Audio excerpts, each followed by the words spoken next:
Assalamualaikum warahmatullahi wabarakatuh. Innal hamdalillah nahmaduhu wa nasta'inuhu wa nastaghfiruhu wa na'udzu billahi min shururi anfusina wa sayyi'ati a'malina. May yahdihillahu fala mudilla lahu wa may yudlil fala hadiya lahu. Asyhadu an la ilaha illallah wahdahu la syarika lahu wa asyhadu anna Muhammadan abduhu wa rasuluhu la nabiyya wa la rasula ba'dahu. Allahumma shalli wa sallim wa zid wa barik ala nabiyyina Muhammadin wa ala alihi wa ashabihi wa man tabi'ahum bi ihsan ila yaumil qiyamah. Faqad qala ta'ala fil Qur'anil Karim, a'udzu billahi minasyaitonir rajim. Bismillahirrahmanirrahim. Ya ayyuhalladzina amanu taqullaha haqqa tuqatih wa la tamutunna illa wa antum muslimun. Wa qala ya ayyuhan nasu ittaqu rabbakum alladzi khalaqakum min nafsin wahidatin wa khalaqa minha zawjaha wa batta minhuma rijalan katsiran wa nisaa'a. Wattaqullaha alladzi tasaaluna bihi wal arham innallaha kana 'alaykum raqiba. Wa qala ta'ala fi ayatin ukhra ya ayyuhalladzina amanu taqullaha wa qulu qawlan sadida yuslih lakum a'malakum wa yaghfir lakum dhunubakum wa may yuti'illaha wa rasulahu faqad faza fawzan 'azima. Amma ba'd. Ma'asyiral muslimin wa jamaahal mu'minin rahimakumullah, usikum wa iyaya nafsi bittaqwallah faqad fazal muttaqun. Hadirin yang dirahmati Allah Subhanahu wa taala, pertama-tama marilah kita panjatkan puji syukur kita kehadirat Allah. Kesempatan yang berbahagia ini Allah Subhanahu wa taala masih mengizinkan kita kembali untuk bertemu setelah beberapa pertemuan yang lalu, kedua minggu kami tidak bertemu pada satu dan lain yang kembali mengalami tahun melanjutkan kajian kita. Alhamdulillah pada sore ini kita dipertemukan kembali oleh Allah Subhanahu wa taala di masjid kita ini. Insyaallah kita akan melanjutkan pembahasan kita terkait dengan kitab Riyadhus Shalihin, dan insyaallah hari ini kita akan masuk pada bab sabar. Dua kalinya salawat beriring salam marilah selalu senantiasa kita haturkan kepada junjungan kita Nabi Agung Nabi besar Nabi Muhammad SAW, keluarganya, para sahabatnya, dan orang-orang yang selalu senantiasa menjalankan sunnah-sunnahnya. Bapak Ibu yang dirahmati Allah Subhanahu wa taala, sebagai penutup dari bab taubat, yang pada prinsipnya banyak hadis yang bisa kita jadikan sebagai dasar dan rujukan terkait dengan taubat. Taubat seseorang terhadap dosa, baik dosa besar maupun dosa kecil. Prinsipnya tidak ada dosa yang tidak diampuni oleh Allah Subhanahu wa taala manakala diiringi dengan taubatan nasuha, taubat yang sebenar-benarnya.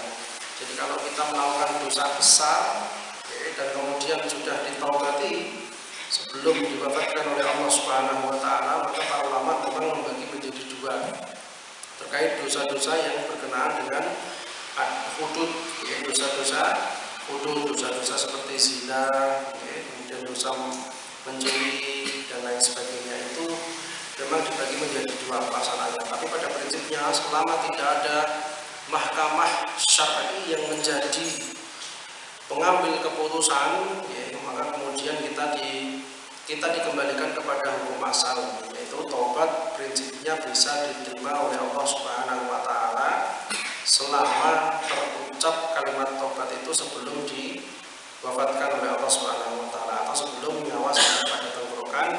Prinsipnya dosa-dosa semuanya diampuni oleh Allah Subhanahu wa taala. Kita masuk kepada bab selanjutnya tentang sabar. Jadi bab sabar yang dinukil atau dikutipkan di sini oleh Imam An-Nawawi dimasukkan menjadi bab yang ketiga. Artinya banyak sekali hal-hal yang menjadi buah daripada pembahasan tentang sabar itu. Kenapa? Karena memang semua amal ibadah itu tidak akan pernah terlaksana dengan sempurna kecuali dengan kesabaran. Artinya sabar ini masuk kepada seluruh aspek kehidupan manusia, baik ibadah yang sifatnya mahdhah ataupun ibadah-ibadah yang ghairu mahdhah. Ibadah-ibadah yang ada ketentuannya, ibadah yang sudah ditentukan syarat dan rukun macam-macamnya, ataupun ibadah-ibadah lain. Ibadah hati terutama, karena sabar ini termasuk di antara perbuatan hati. Jadi sabar ini merupakan roh dari kehidupan manusia. Manusia sukses dan tidaknya itu dibangun di atas kesabaran. Bertakwa dibangun di atas kesabaran.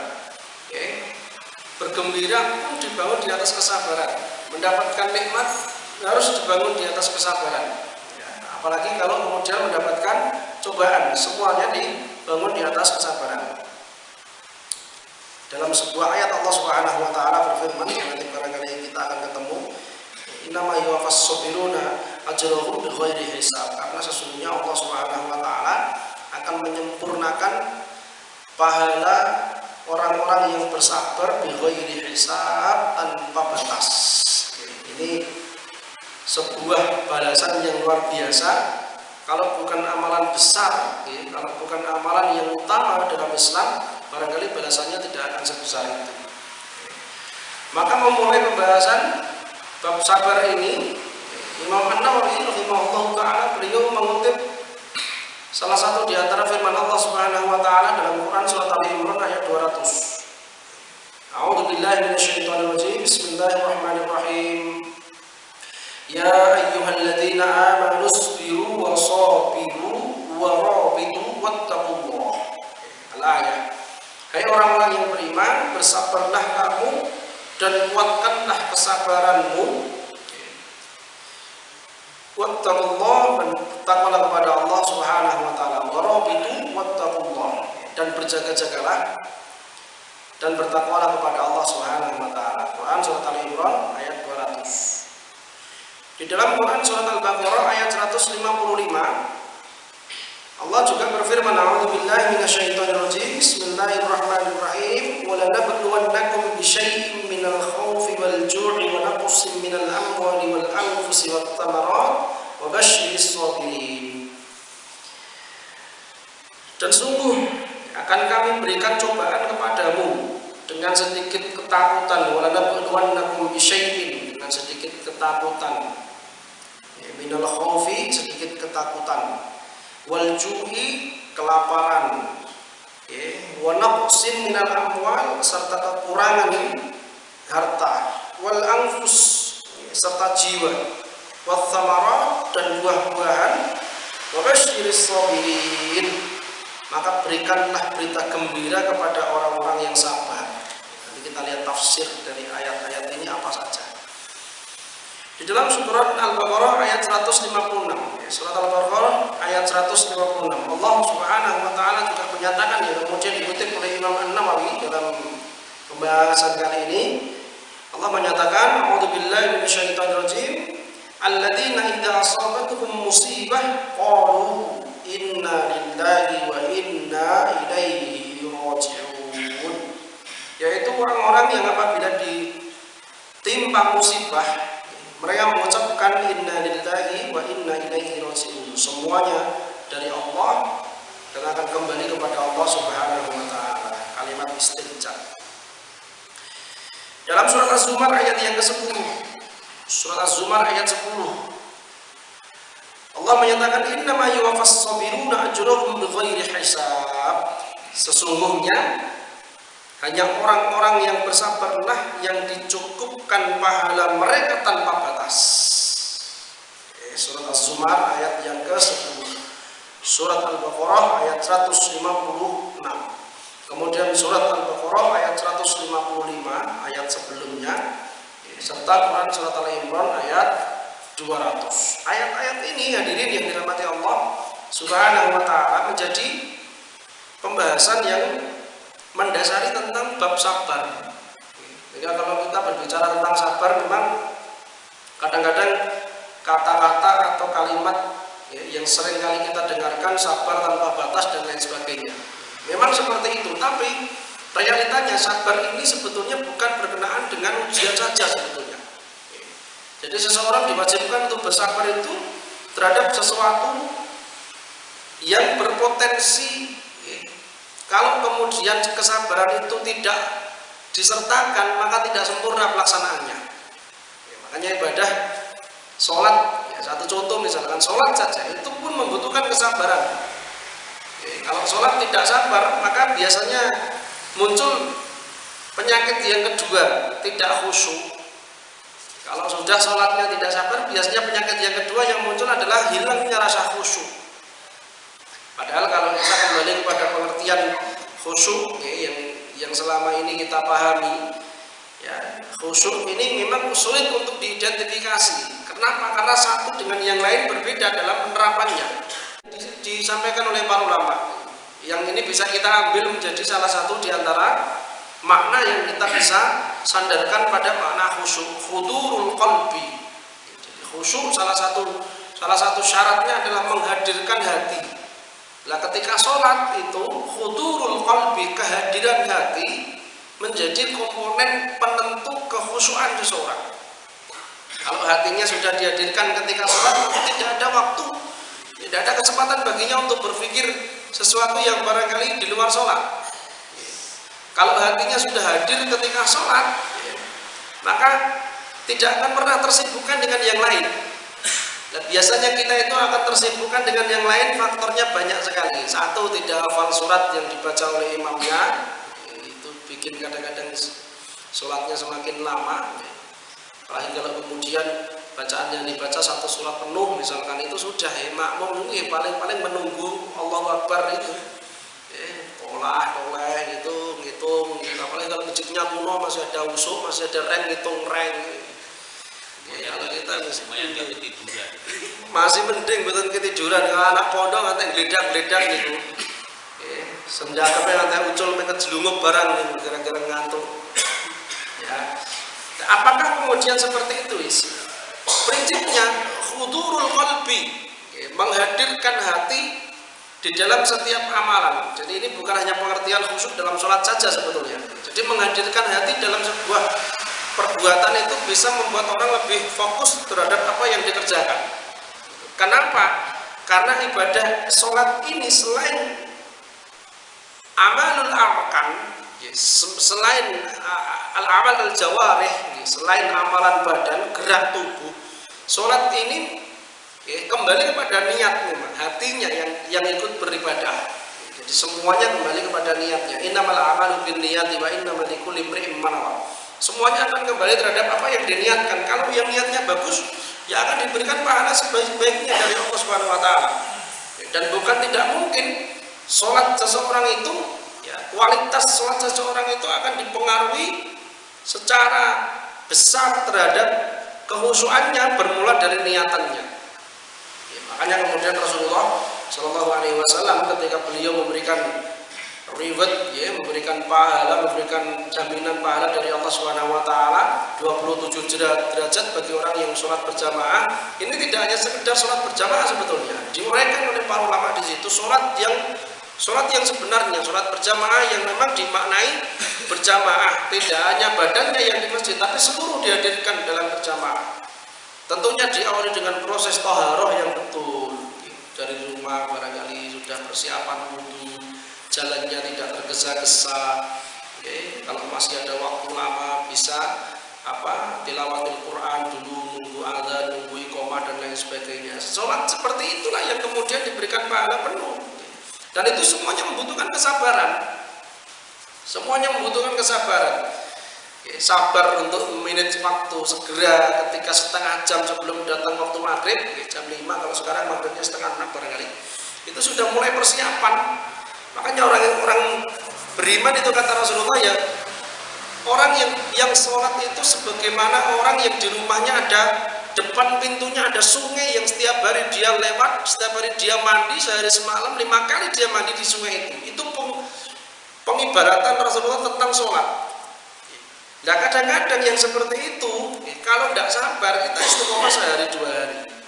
Apalagi kalau kemudian badan capek, sakit dan lain sebagainya, biasanya hanya sekedar untuk menggugurkan kewajiban. Nah pramila hadirin yang dirahmati Allah Subhanahu Wa Taala, kalau kita memasukkan sabar ini dalam salah satu ibadah saja, maka kita sudah bisa memaknai, oh ternyata sabar itu ruhnya ibadah. Sabar itu ruhnya ibadah. Yang menjadi imam pun harus sabar. Kemudian yang menjadi makmum apalagi ketika mendapati imam yang barangkali memang bacaannya panjang.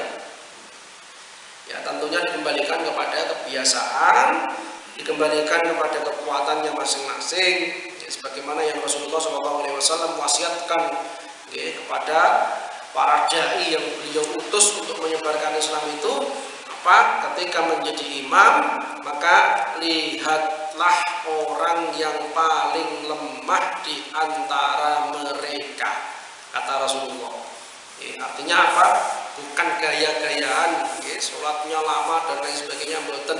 Kalau memang sudah terkondisi, semuanya tahu kekuatannya masing-masing. Kalau di masjid ini memang sudah terkondisi sholatnya, dengan bacaan-bacaan yang panjang, muskilah, tidak ada masalah. Tapi kalau kemudian kita harus menjadi imam terpaksanya di tempat yang baru, maka memperhatikan, melihat jamaah yang paling tua, jamaah yang paling rentan di kalangan mereka, dari situ kemudian kita menentukan bacaannya. Salah satu di antara hikmah kenapa kemudian imam berbalik dan merapikan shaf, salah satunya untuk memperhatikan kalau ada jamaah yang sakit dan lain sebagainya. Apa? Agar kesabarannya tidak semakin teruji, agar kemudian imam itu tidak menjadi imam yang dilaknat oleh Allah Subhanahu wa taala. Kenapa seperti itu? Karena dibenci oleh makmumnya. Makanya imam yang paling celaka, imam yang paling rugi adalah imam yang dibenci oleh makmumnya. Ini kita harus memahami fikih-fikih tentang imam, karena tidak mudah menjadi seorang imam. Tidak mudah menjadi seorang imam, apalagi kalau kemudian imamnya imam rawatib yang setiap 5 waktu atau setiap waktu sholat selalu menjadi imam. Ini butuh kesabaran ekstra di dalam melaksanakannya. Maka dalam Quran surat Ali Imran ayat 200, Allah Subhanahu wa taala menyatakan, ya ayyuhalladzina amanu sabiru washabiru. Hai orang-orang yang beriman, bersabarlah kamu dan kuatkanlah kesabaran.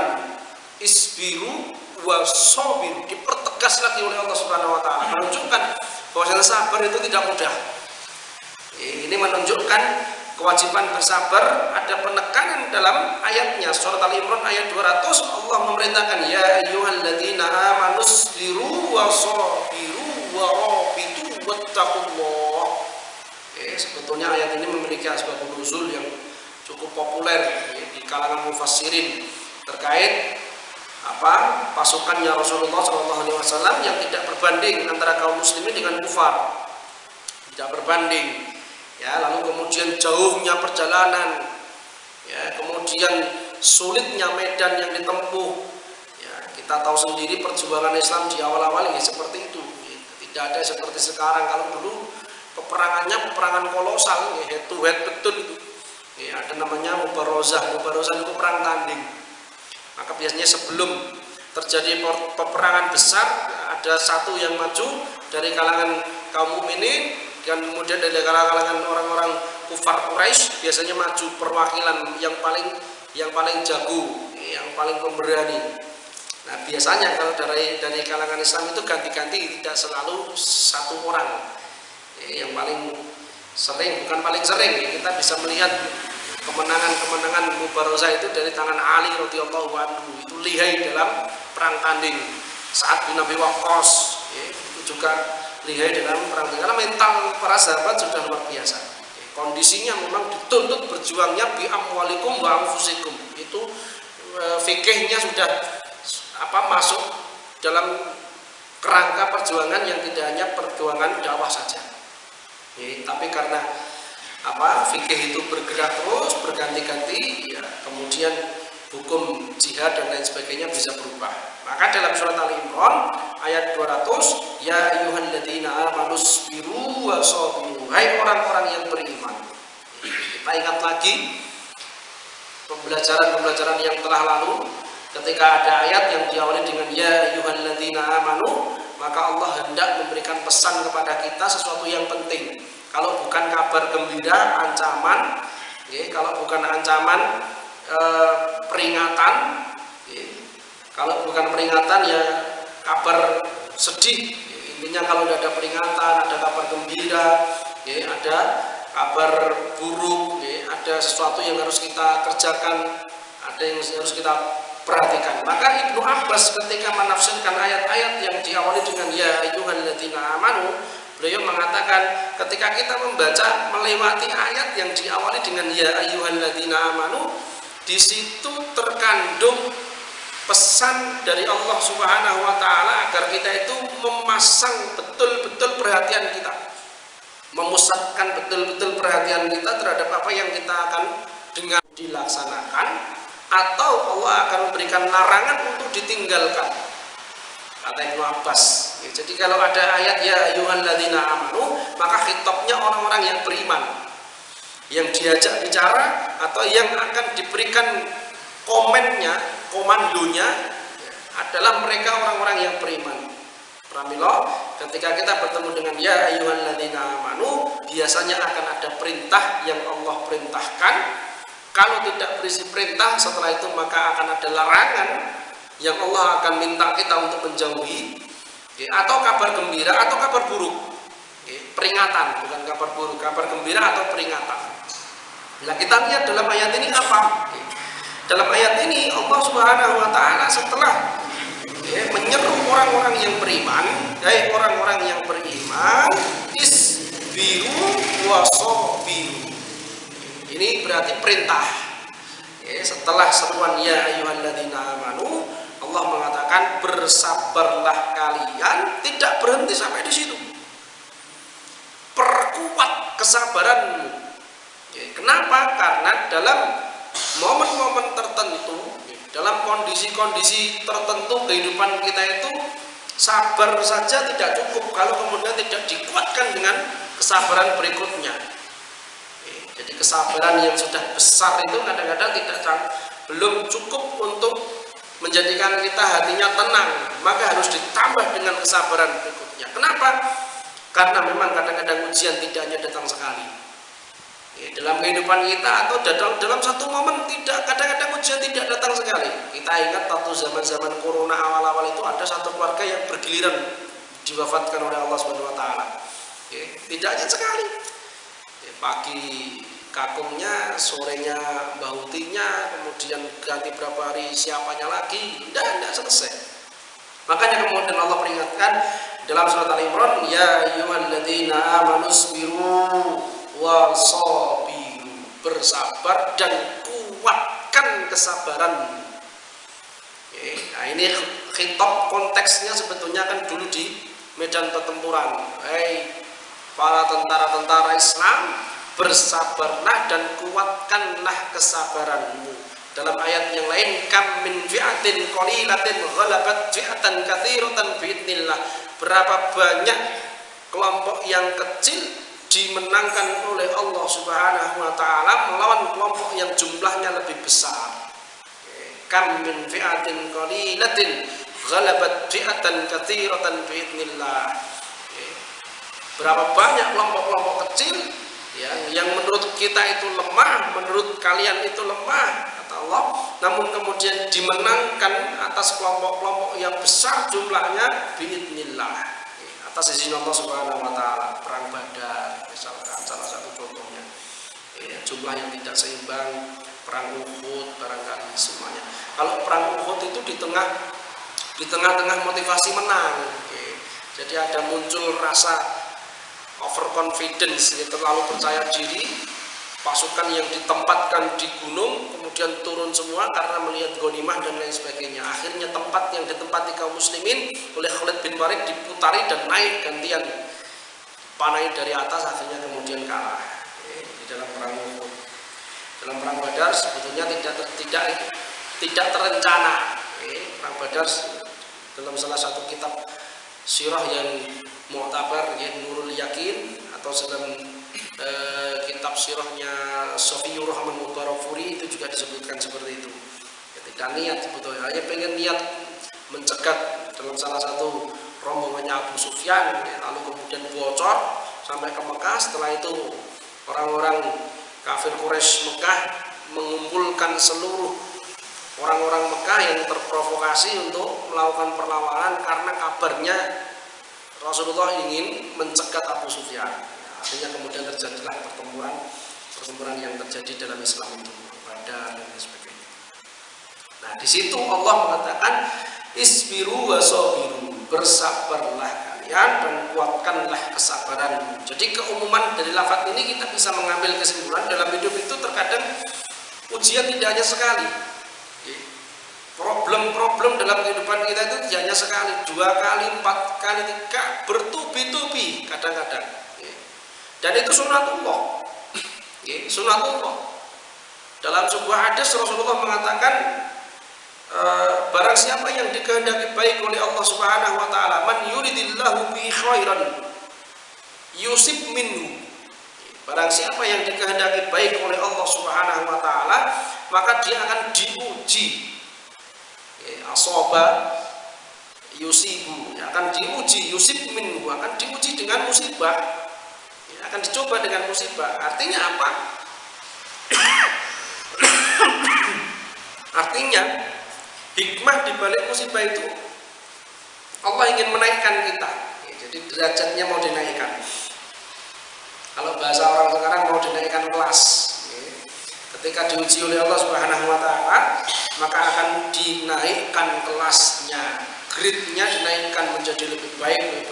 Kalau kita bisa mengambil pelajaran dari musibah yang Allah berikan kepada kita. Cuma kadang-kadang kesabaran itu datangnya setelah akal bisa menerima. Ya, padahal tidak seperti itu. Tidak seperti itu. Kita ingat betul itu kisahnya salah seorang perempuan yang selalu jadi contoh, ya, betapa kesabaran di awal itu pahalanya besar. Jadi innama yuwaffas sabiruna ajrahum bighairi hisab. Allah akan memberikan balasan orang-orang yang bersabar tanpa hisab. Itu adalah sabar inda awalil bala. Kesabaran yang dimunculkan di awal terjadinya musibah. Dan itu tuntutan yang cukup berat bagi orang yang sedang tertimpa musibah. Jadi di awal musibah langsung bisa sabar, itu tuntutan yang luar biasa, tidak mudah. Sangat tidak mudah sekali. Nah, dalam sebuah riwayat ada seorang perempuan nangis-nangis di atas kuburnya. Wakila dikatakan di situ, ada yang mengatakan dia menangisi anaknya yang meninggal dunia, ada yang menangisi kerabatnya, ada yang menangisi suaminya dan lain sebagainya. Tapi yang lebih rojih anaknya meninggal dunia. Melintas Rasulullah karena mendengar beliau berziarah ke dalam makam Baqi di kuburan di Madinah itu, lalu ada yang nangis, perempuan-perempuan datangi, ditanya, bukan ditanya, dinasehati untuk sabarlah karena ini ujian dan lain sebagainya. Apa yang dikatakan perempuan, engkau tidak berada di posisiku, seandainya engkau berada di posisiku, engkau pun akan berlaku seperti apa yang engkau kerjakan hari ini, tanpa melihat orang yang memberikan nasihat. Jadi perempuan tadi tanpa menoleh, mangsuli kalau bahasa kita, memberikan jawaban yang barangkali oleh sahabat yang lain dirasa kurang enak, nggak sopan dengan Rasulullah, tidak sopan. Kenapa? Kalau dijawab seperti itu harusnya berterima kasih, dinasihati. Nah, itu pun disampaikan setelah Rasul pergi. Setelah Rasul pulang, ya sudah, dia berarti masih bersedih. Akhirnya ditinggal sama Rasulullah, sudah, nggak apa-apa, biar. Sama sahabat diingatkan, wahai Ummu Fulan, bahasa kita mbok de, jenengan mengerti ora janjane sing ngendikan iku jane sapa, jenengan ngertos mboten? Enggak tahu. Tadi itu Rasulullah datang memberikan nasihat kepadamu untuk bersabar. Akhirnya kaget, sekaget-kagetnya, dan perempuan ini mengejar Rasulullah sampai ke rumahnya. Meminta maaf atas kelancangannya, macam-macam, lalu kemudian muncullah nasihat Rasulullah, sabar itu di awal musibah. Karena muncul kalimat dari si perempuan, kalau sekarang aku sudah sabar, wahai Rasulullah, saya sudah bisa menerima. Lalu kemudian dinasihati sama Rasulullah, iya, tapi sabar yang bernilai pahala besar adalah sabar di awal musibah. Reaksi seseorang ketika menerima cobaan, disitulah letak besar dan kecilnya pahala seseorang. Makanya kemudian Imam Ahmad bin Hanbal ketika beliau menafsirkan akhlak itu apa? Akhlak itu sesuatu yang muncul dari tubuh, reaksi spontanitas dari seseorang, tidak bisa dibuat-buat. Makanya akhlak yang baik seseorang harus dibiasakan. Kenapa? Agar yang refleks dalam diri kita munculnya itu baik. Kalau sholat khusyuk, tenang, itu bisa dibuat. Artinya bisa dibuat itu kalau harinya tidak ikhlas, refleksnya, tindakan seseorang ketika dalam keadaan bawah sadar, inilah yang disebut dengan akhlak. Makanya kalau kita sedang ditimpa musibah, ucapannya innalillahi wa inna ilaihi raji'un. Itu harus refleksnya seperti itu. Jangan sampai refleksnya yang jelek-jelek. Jangan sampai refleksnya itu luapan ketidaksabaran kita terhadap ujian. Jangan sampai luapan ketidaksabaran kita itu kita munculkan ketika di awal musibah. ketika diuji oleh Allah Subhanahu wa taala, maka apa yang muncul dari diri kita baik ucapan maupun perbuatan kita, disitulah letak akhlak kita yang sebenarnya ketika kita ditimpa musibah. Makanya kalau kita sedang diuji oleh Allah Subhanahu wa taala, perbanyak innalillahi wa inna ilaihi rajiun, astagfirullahaladzim dan lain-lain. Agar apa? Agar sesuatu yang muncul bukan sesuatu yang negatif. Kenapa? Karena berpotensi betul kita itu akan terjebak dengan ucapan-ucapan yang barangkali tidak menunjukkan kesabaran. Sangat berpotensi kita itu menjadi orang yang sabarnya telat.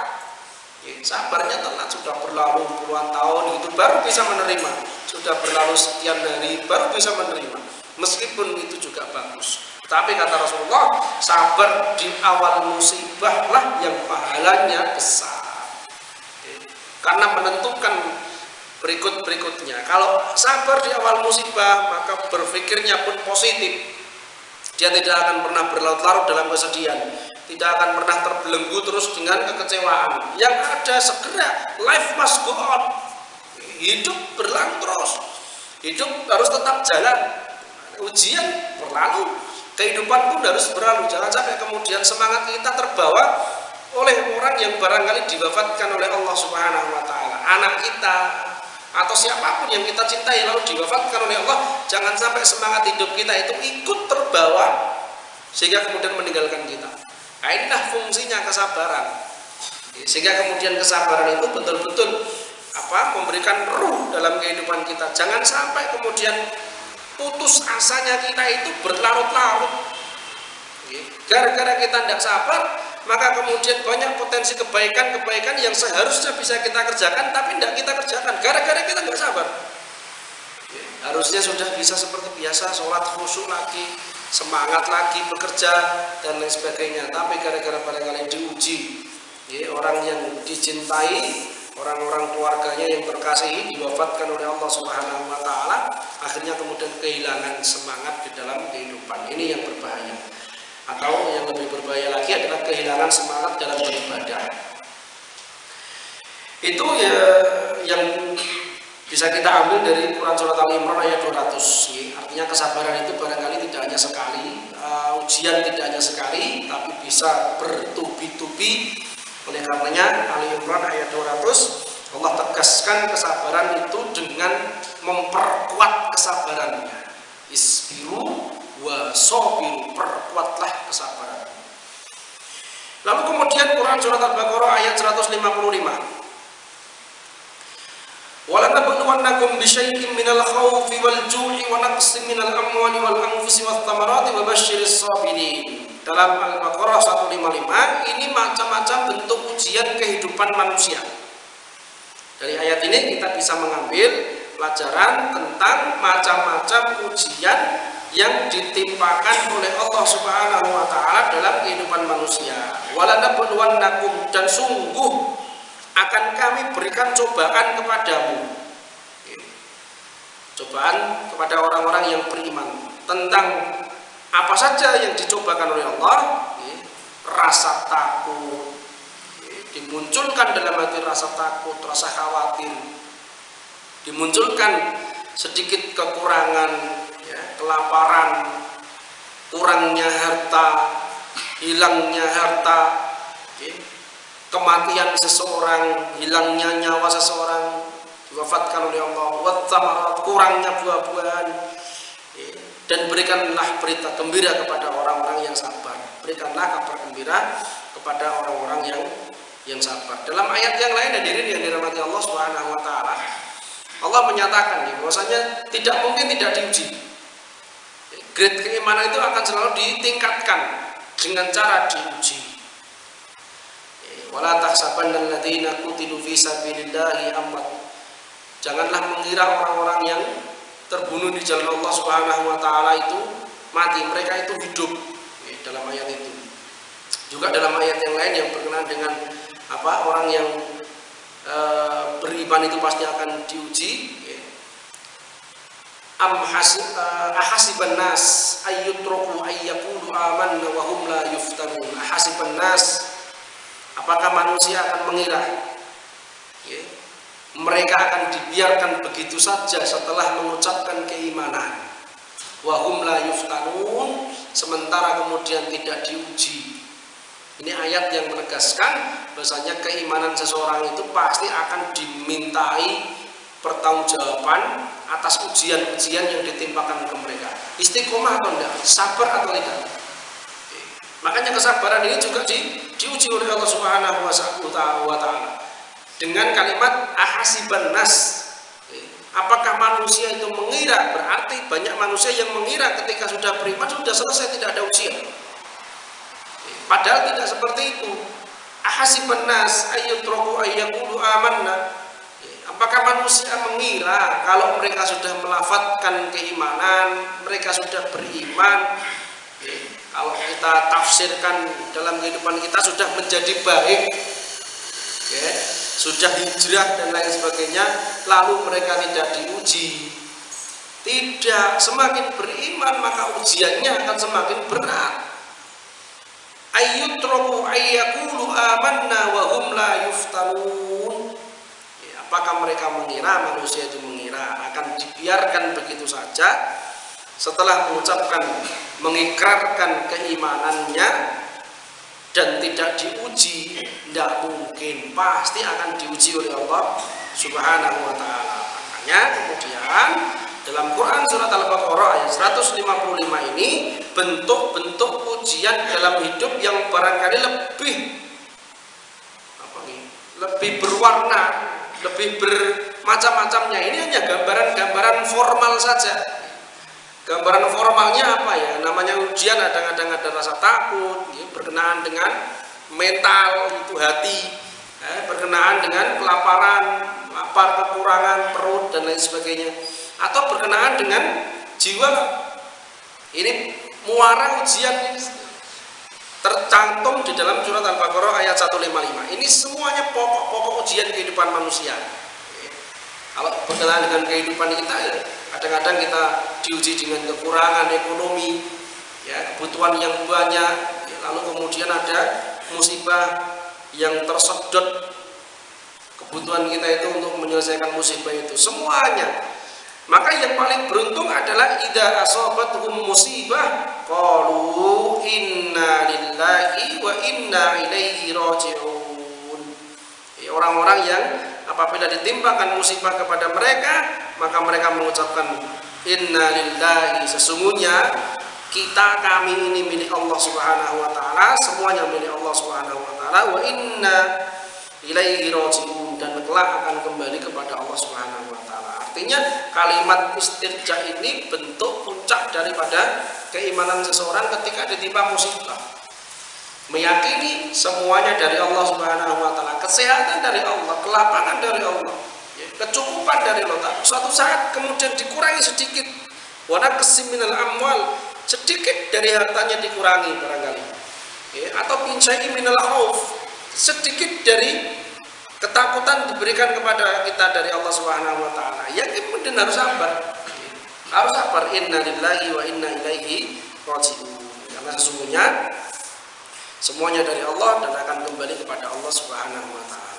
Baru kemudian surat Az-Zumar menjadi motivasi terbesar kita, innama yuwaffas sabiruna ajrahum bighairi hisab. Orang-orang yang bersabar akan dicukupkan pahalanya oleh Allah Subhanahu wa taala tanpa batas atau tanpa hisab.